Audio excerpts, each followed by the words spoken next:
the conservation groups, NWTF, Rocky Mountain Elk Foundation.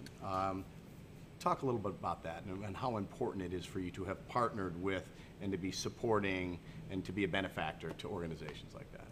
You remember when we talked earlier, Steve, about the internet? Yeah. And how would you know what it was going to be? The internet is new. Relatively speaking, it's just a little speck in the whole big picture history of stuff, and we don't have any idea what 20 years from now will bring. If you think about the key conservation groups, we got Ducks Unlimited in 35 or 36, and things were really quiet in the 30s and 40s and 50s and 60s.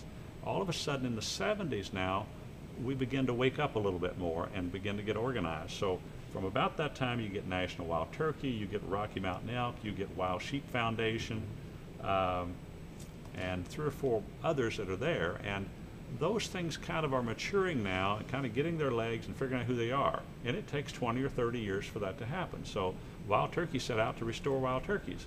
Well, guess what? We don't need to do any more of that. They have claimed their mission complete. We are not restoring any more wild turkeys. Now what does Wild Turkey Federation do? Well, interesting. They keenly love kids. We can help you expand, because they had a pretty good youth program already, expand that youth program with some of family money. Right. So the family then has put money into the National Wild Turkey Federation with the idea that they will expand their youth shooting operations. Done the same thing with elk, the same thing with mule deer, wild sheep, Dallas Safari Club, because all these volunteers out there want the same thing that we do. They want to teach kids, they want to affect the future.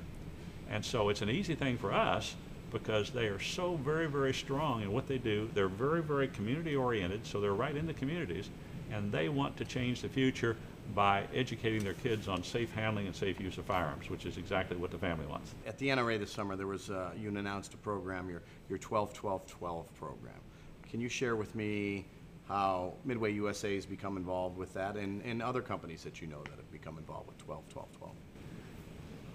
My vision for 12-12-12 is it kind of is a checkoff, if you would, from the various manufacturers in the industry to add some money to their price that is paid for by the customers, and that money then is sent directly to NRA, ILA, and in a permanent to go into a permanent endowment.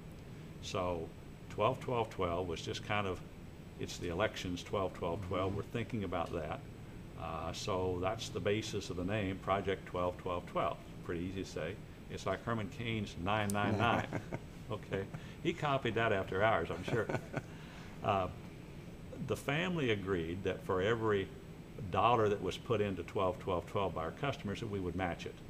Okay, that has not been hugely successful, but we are indeed doing that. But mostly we were trying to provide some leadership to the industry, because what we asked for is the manufacturers to add $1 to every gun that they sold. Whatever price list this gun is going to be, $317, sell it for $318 into distribution. Now you're literally adding a checkoff amount of $1 to every gun. And we asked the ammunition companies and the bullet companies to add $0.25 a box. Why would you do this and send all this money in here? It's just an industry checkoff.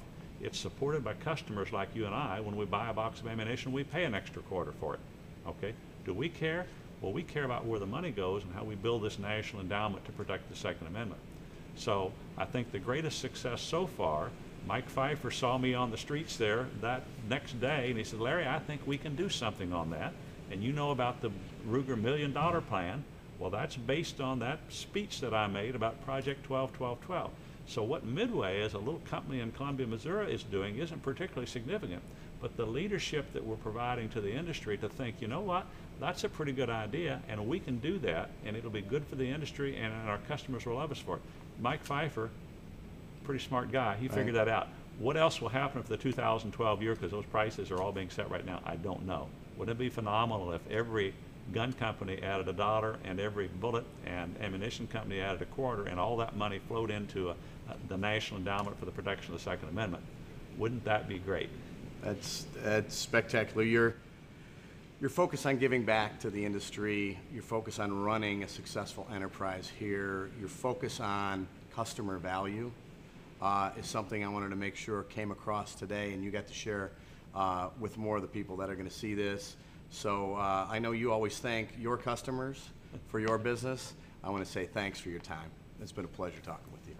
Steve, great pleasure. Thank you very much. Absolutely.